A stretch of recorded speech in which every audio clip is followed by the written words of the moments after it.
Hello, BookTube. I have some mail for you today, and once again, the stakes could not be higher. We have a few packages here, and if at least one of them doesn't make Steve squeal like a child on Christmas morning, I shall use a random number generator to make sure that Wilson Shugart dies a slow, horrible death. So let's proceed, shall we? Let's see what this first one is. Again, no boxes. But we'll see what we can do. See what we can do without them.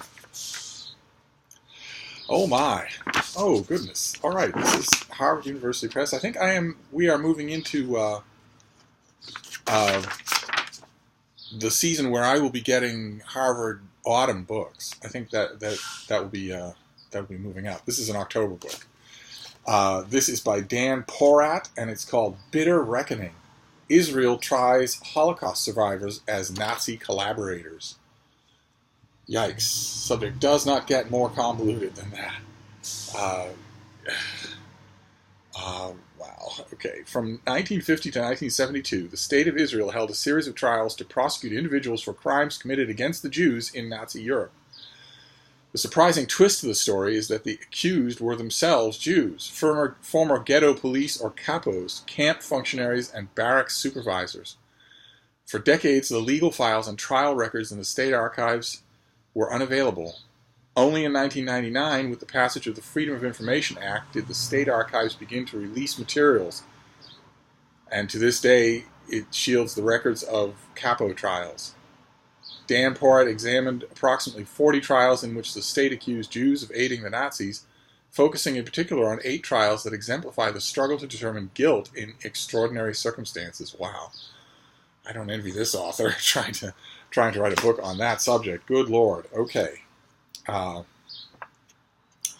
This comes out in October from the Belknap Press of Harvard University Press, and it has a blurb already from Tom Sigev, the author of the new book on David Ben-Gurion. All right, this is, that is a tough subject. That is a really tough subject. A tough subject for a historian to do on an even-handed basis. I think myself that it's, ethically speaking, an extremely easy subject, but I'm sure the author will find complexities. I'm not sure if this saves Wilson or not. It's kind of a Steve book, but it's a bit depressing. Let's move on. Let's see if he can do any better at clawing his way back to a few more miserable years of existence on Earth. Oh, all right. Okay. Wilson is well and truly saved today. This is great. Okay. I've been looking forward to this. This comes out in November, so this is from Basic Books, but I am definitely getting autumn books now. And this is The Mutual Admiration Society by Mo Moulton. The subtitle is How Dorothy Sayers and Her Oxford Circle Remade the World for Women. The Mutual Admiration Society. In 1912, Dorothy Sayers and 5 friends founded a writing group at Somerville College, Oxford. They called themselves the Mutual Admiration Society.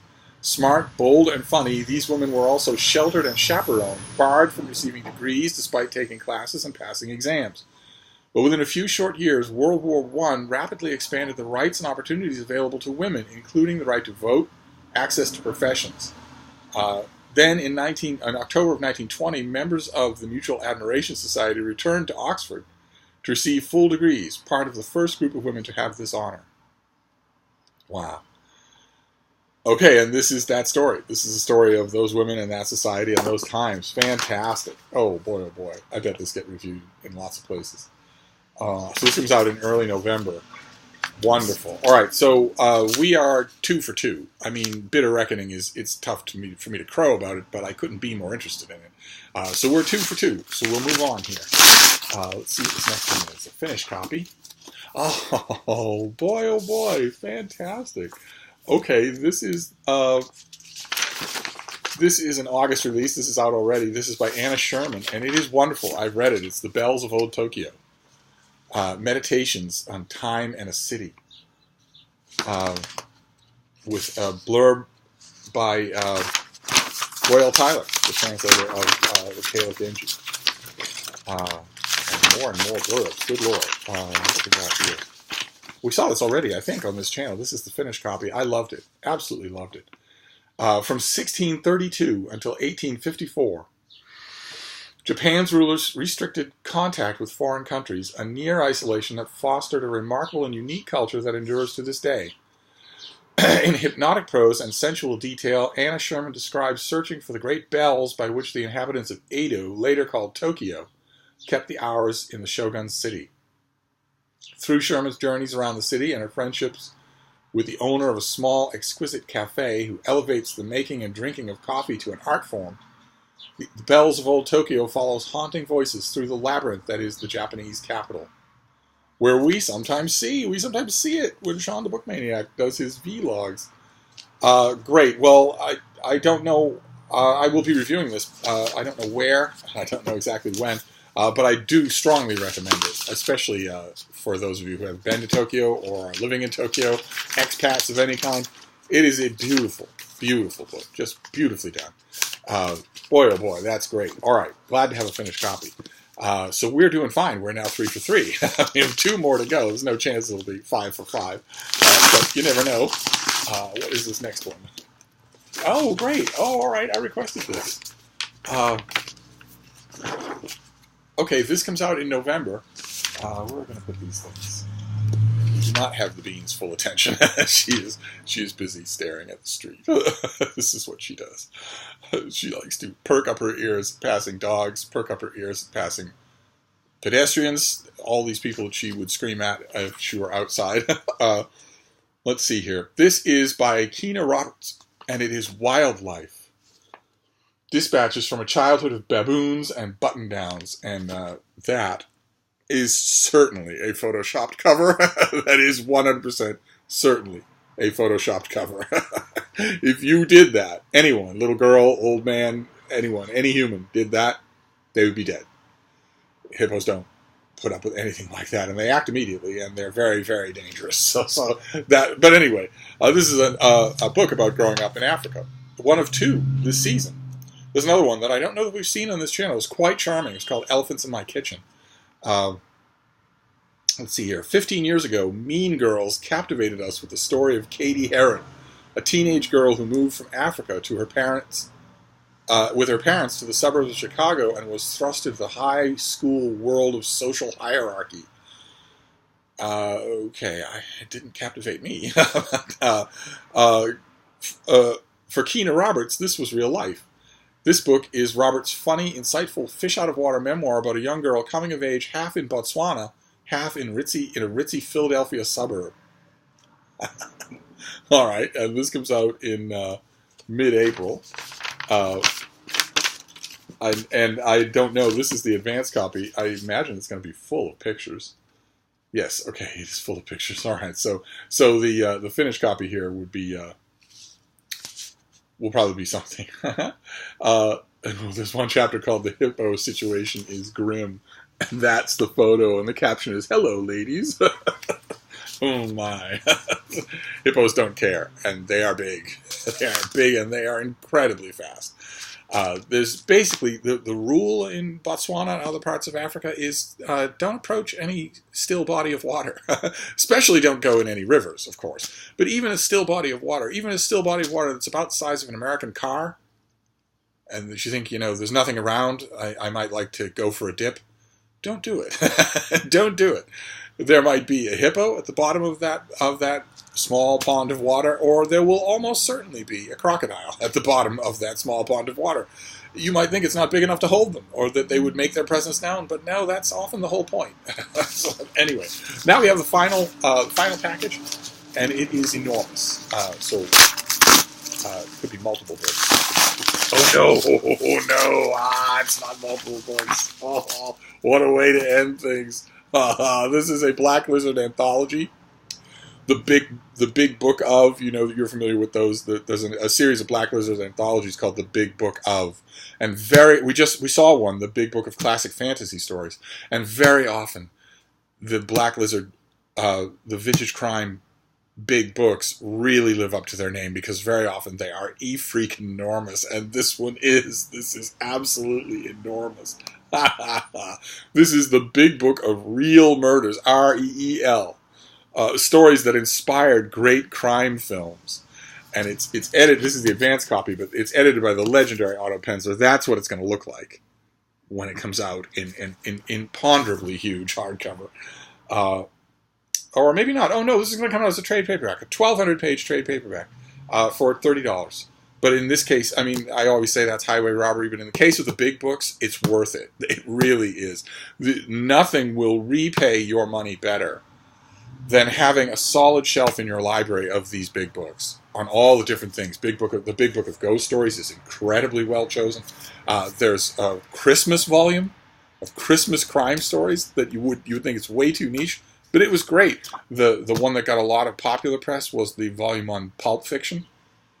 That was tremendous. There's one on Sherlock Holmes. There's one on Jack the Ripper. I love them. Absolutely love them. They are just a gem. There's just a joy of ongoing in the book world to see these things and wonder what they're going to be. And this thing is huge. I mean, look at the size of this thing. That is gigantic. So what? I'm not going to hold it up for you, for Pete's sake. This fall comes Otto Penzler's latest big book, taking us behind the curtain to uncover the stories that became some of the greatest films of the silver screen. In this book, Penzler brings together classic short stories that the average filmgoer may not have recognized as the inspiration for their favorite classic movies. The reader will be surprised by how many iconic suspense films are reflected here, including the stories that inspired Alfred Hitchcock's Psycho and Secret Agent, Cyclist Raid, the story that formed the basis for the legendary Brando film The Wild One, Joyce Carol Oates' Where Are You Going, Where Have You Been, which was turned into Smooth Talk, one of Laura Dern's earliest films. Of course, the anthology wouldn't be complete without Daphne du Maurier's Don't Look Now and Sir Ian Fleming's From a View to a Kill, later one of Roger Moore's greatest Bond films. Penzler delivers the director's cut of these classic short stories and films they gave rise to, so grab your snow caps and a jumbo box of popcorn and curl up with these cinematic tales from the likes of Agatha Christie, Dennis Lehane, Dashiell Hammett, O. Henry, Edgar Allan Poe, and Arthur Conan Doyle. Wonderful. This is going to be a paperback original for $28.95, coming out on the 1st of November. Wow. Okay, so I'm curious now that I've read that, what... yeah, look at these. There's the list here. The Female Detectives, the Big Book of Rogues and Villains, one of the only ones that didn't really do it for me. There's one on Jack the Ripper, one on Sherlock Holmes. There's one on Locked Room Mysteries. There's the Big Book of Christmas Mysteries, which, believe it or not, is incredibly effective. The Big Book of Ghost Stories, which I just love. There's one called Zombies. The problem with zombie fiction is that it gets old really fast. It's only a tiny number of things you can do with it. The Big Book of Adventure Stories, boy oh boy, what a treat that was. The Vampire Archives, the Big Book of Black Mask Stories, and the Black Lizard Big Book of Pulps. But I'm wondering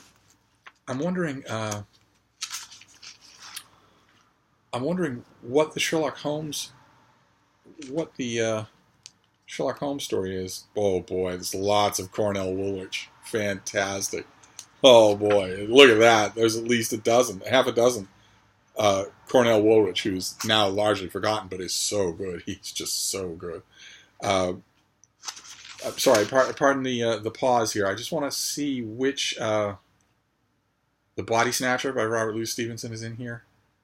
But who is the Arthur Conan Doyle? Which one is that? See, the thing about Otto Penzler is that he has an endless memory. So he will remember off-the-road stuff and little remembered and non-anthologized stuff and bring it out into light of day. That's always wonderful. Okay, there are two Arthur Conan Doyle stories, The Five Orange Pips and The Adventure of the Six Napoleons. Great. Okay, well, all right. So there you have it. These are all autumn books, pretty much. And we have the Big Book of Real Murders. Cannot wait. I'm going to dig into this right away. There's Wildlife, about growing up as a girl in Botswana. There's The Bells of Old Tokyo, our one finished copy, and a strong recommendation from me. You will love it. Then the Mutual Admiration Society, Dorothy Sayers and her friends, and Bitter Reckoning, Israel trying Holocaust survivors who were also Holocaust abettors, with apparently the author having access to newly opened archives, which is always interesting. So there you go. Not a bad mail haul. Actually, not a bad book in the bunch. So Wilson gets to survive for another day. But there's always tomorrow. Thank you, book two.